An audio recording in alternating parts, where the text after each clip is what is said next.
Good morning, welcome back to my channel.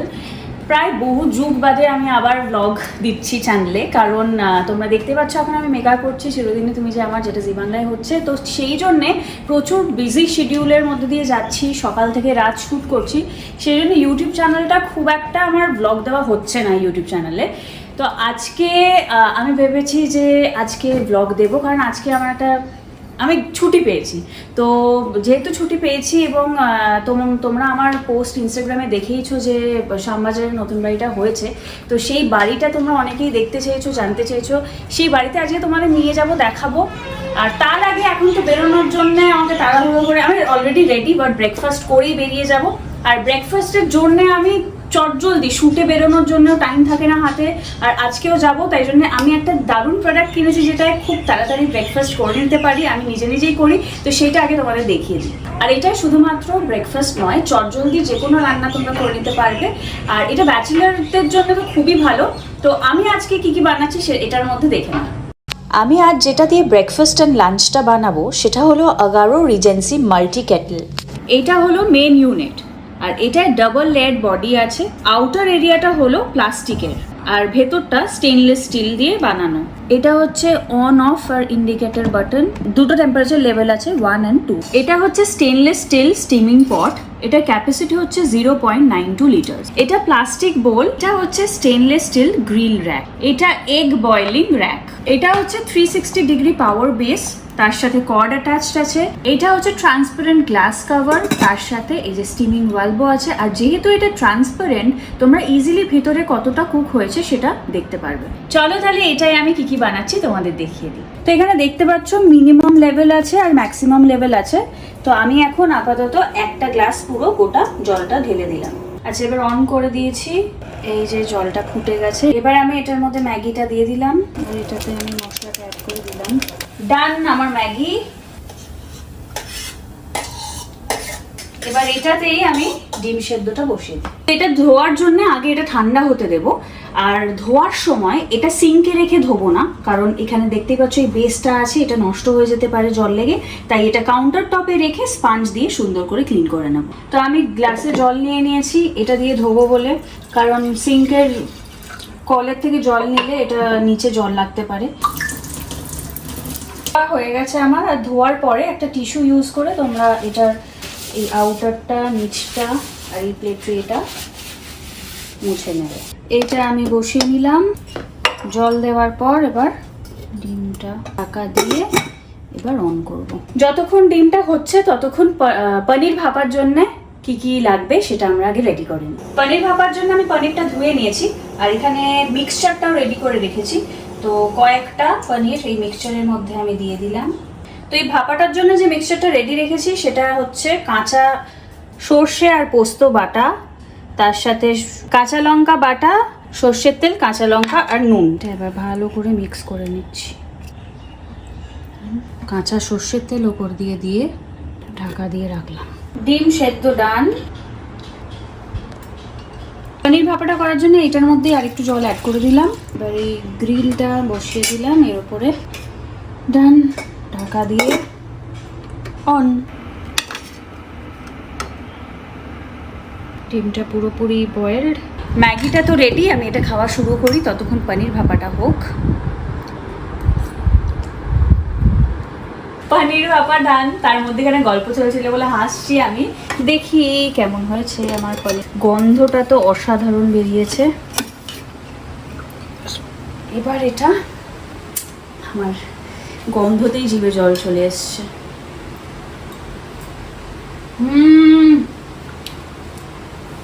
দারুণ হয়েছে। এরকম আরও অনেক স্টিম এবং ভাপা এটা আমাকে ট্রাই করতে হবে। তো আপাতত এটা খেয়ে আমি এবার বেরোই, আর তোমাদের শ্যামবাজার বাড়িটা ঘুরে দেখাই চলো। আর এই প্রোডাক্টটা কেমন লাগলো সেটা জানিও, তোমাদেরও এটা কাজে দেবে আমি জানি। তো তোমরা এই প্রোডাক্টটা কিনতে গেলে লিঙ্ক আমার ডেসক্রিপশন বক্সে দেওয়া আছে। তো ব্রেকফাস্ট করে চলে এসেছি। আজকে আমার শ্যামবাজার বাড়িতে এই দিকটা আসি, তাহলে তোমাদের দেখাতে পারবো। তো এবার এখন এই বৃষ্টির মধ্যে ভিজতে ভিজতে শ্যুট করছি, আর কোনো উপায় নেই। তো তাড়াতাড়ি ভেতরে যাওয়া যাক। ভেতরে গিয়ে তোমাদের সবটা দেখাবো, বলেছিলাম, প্রমিস করেছিলাম। তো এসো ভেতরে আমার সাথে।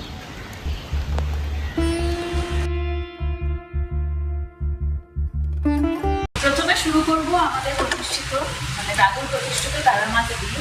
তো এটা আমাদের দেবাঙ্গন। আমি তারা মায়ের সাথে আগে দেখা করে এই যে তারা মা। তো আমার বলাই আছে যে তারা মা প্রত্যেক দিন তো পুজো হয়। তো তোমরা বা আপনারা যারা যারা আসতে চাইবেন তারা মায়ের আশীর্বাদ নিতে মোস্ট ওয়েলকাম। আর তারা মা আমরা সকলের সব কথা শোনে, তাই সব কিছু শুরু করার আগে তারা মায়ের আশীর্বাদ দিয়ে শুরু করি। তাই আজকের আমার এই বাড়িটা দেখানোর শুরুতেই আমি তারা মাকে দিয়েই শুরু করলাম। আর আমার দাদু, আমার ঠাম্মা, তো দাদুর এইদিকেও মূর্তি আছে, যেখানে মনে হয় যে দাদু আমাদের সাথেই এখনো আছে এবং দাদু আমাদের সকলকে আশীর্বাদ করছে এখনো। এই যে, তো এবারে উপরে যাওয়া যায়।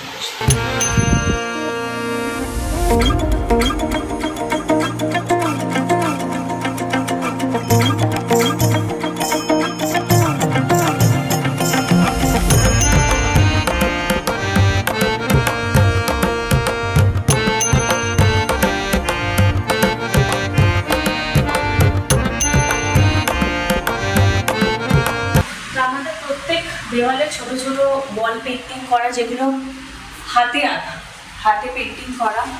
আর আমি আজকে লিফটে উঠে দেখাবো না, আমি পুরো সিঁড়ি দিয়ে গিয়ে তোমাদেরকে সবটা দেখাতে চাই।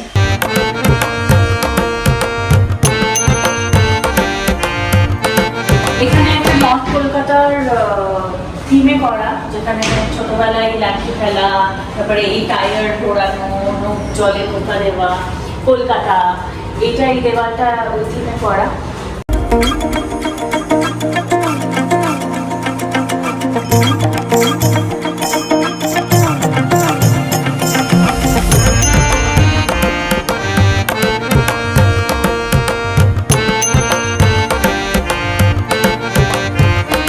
আমাদের ফার্স্ট ফ্লোর, এদিকে কিচেন। কিচেনে এখনো এখানে আমি থাকছি না বলে সে সেট আপ করা নেই, বাট এটা কিচেন এরিয়া। এদিকে ওয়াশরুম আর এটা রুম।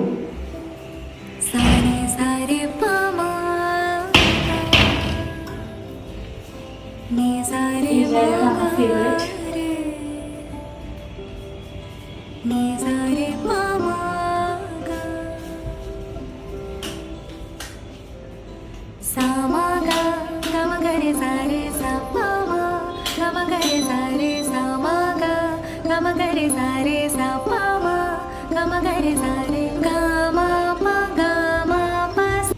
এবার এসো তোমাদের দোতলায় নিয়ে যাই।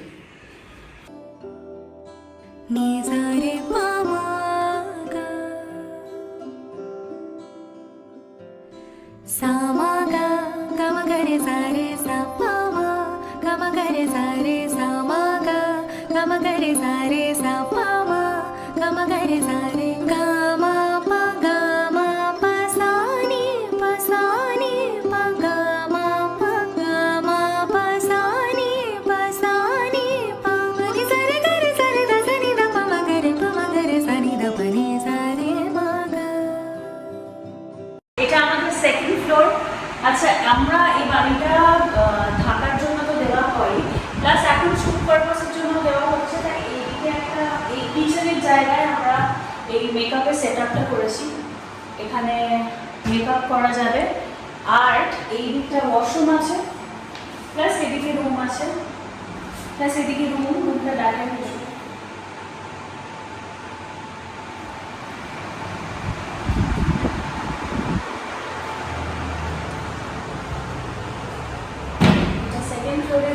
আচ্ছা, এই জানলাগুলো কিন্তু সব জানলাগুলোই খোলা যায়।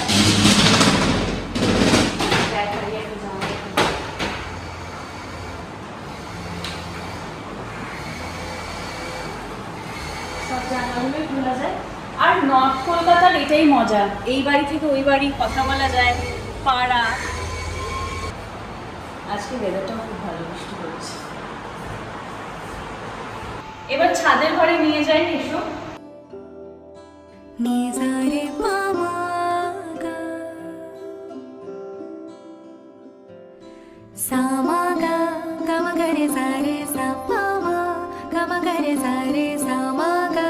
गम गरे सारे सा पा मा गम गरे सारे गा मा पा गा मा पा सा नी पा सा नी। এটা ছাদের ঘরটা, যেটা একটা হোটেল রুম কাইন্ড অফ করে করা হয়েছে। এই দিকটা ড্রেসিং এরিয়া, এটা ওয়াশরুম, আর এদিকে ছাদে যাওয়া যাবে, আমি নিয়ে যাচ্ছি।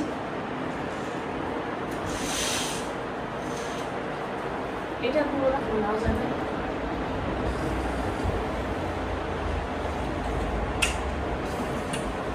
गम गरे सारे सा पा मा गम गरे सारे गा मा पा गा मा पा सा नी पा गा मा पा सा नी पा गे सारे दा सा नी दा पा मा गरे सा नी दा पा नी सा रे मा गा। এই ছিল আমার বাড়ি, যেটা তোমাদের ঘুরে দেখালাম। কেমন লাগলো বলো, কারণ আমার নিউটনের বাড়ি যখন দেখিয়েছিলাম তোমরা প্রচুর কমেন্ট করেছিলে এবং সবাই দেখে খুব শুভেচ্ছা জানিয়েছিলে, ভালো লেগেছিল তোমাদের, তাতে আমারও খুব ভালো লেগেছে। তো এই বাড়িটা পুরোটাই বাবা দাঁড়িয়ে থেকে পরিশ্রম করে বানানো, কারণ এইটা বাবার ছোট থেকে বড় হওয়া বাড়ি, কিন্তু এই রকম তো নিশ্চয়ই বাড়িটা ছিল না, ছিল অন্য রকমের, যেখানে সব স্মৃতি জড়ানো, সেটাকেই পুরো ভেঙে নিজের হাতে এটা বানিয়েছে। তো কেমন লাগলো জানিও। আর তোমরা যদি এটা শুটিংয়ের জন্য বুক করতে চাও per floor wise charges and all জানার জন্য আমি বা বুকিং করার জন্য আমি নাম্বার ডেসক্রিপশন বক্সে দিয়ে দেবো, তোমরা চাইলে সেইভাবে বুকিং করতে পারো। আর যদি কেউ থাকতে চাও ফর এয়ারবিএনবি পারপাস, সেটার জন্যও বুক করতে পারো। তো এই ছিল আমার আজকের ব্লগ, কেমন লাগলো নিশ্চয়ই জানিও। আর যদি মনে হয় যে হ্যাঁ এখনো পুরোপুরি কমপ্লিটলি মানে আরও অনেক টুকটাক অনেক জিনিস সাজানো বাকি আছে, তো সেগুলো চলতেই থাকবে, যেমন থাকে, কখনোই শেষ হয় না গোছানো এবং সাজানো, সেটা চলতেই থাকবে। বাট এই ব্লগটা কেমন লাগলো সেটা জানিও। Thank you so much, take care, দেখা হচ্ছে নেক্সট ব্লগে।